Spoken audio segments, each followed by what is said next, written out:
السلام علیکم ورحمۃ اللہ وبرکاتہ۔ محترم سامعین، فرض نماز کے اندر سورتوں کے درمیان ترتیب رکھنا واجب ہے، یعنی مثلاً پہلی رکعت میں سورہ فیل پڑھی تو دوسری رکعت میں سورہ قریش پڑھنی ہوگی، یا اگر آگے کوئی اور سورت پڑھنی ہو تو دو سورت چھوڑ کر مثلاً سورہ قریش اور سورہ ماعون چھوڑ کر اگلی کوئی اور سورت پڑھ لے۔ خلاف ترتیب قرات کرنا جائز نہیں۔ مثلاً پہلی رکعت میں سورہ فیل اور دوسری رکعت میں سورہ ہمزہ پڑھنا جائز نہیں، کیونکہ سورتوں کے درمیان ترتیب رکھنا واجب ہے۔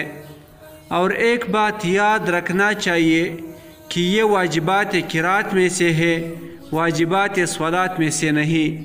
اس لیے اگر سہواً خلاف ترتیب پڑھ لی تو کوئی بات نہیں، اور اگر قصداً پڑھ لی تو بھی سجدہ سہو لازم نہیں اور نہ ہی اعادہ واجب ہے۔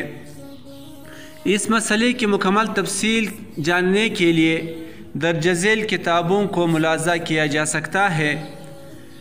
رد المحتار صفحہ 80 جلد نمبر 2، بحر الرائق صفحہ 101 جلد نمبر 2، تحتوی علی المراقی صفحہ 250، ہندیہ صفحہ 126 جلد نمبر 1، تاتار خانیہ صفحہ 177 جلد نمبر 2، فتاوی محمودیہ صفحہ 107 جلد نمبر 7، احسن الفتاوی صفحہ 445 جلد نمبر 3، کتاب الفتاوی صفحہ 203 جلد نمبر 2، آپ کے مسائل صفحہ 385 جلد نمبر 3، فتاوی عثمانی صفحہ 389 جلد نمبر 1۔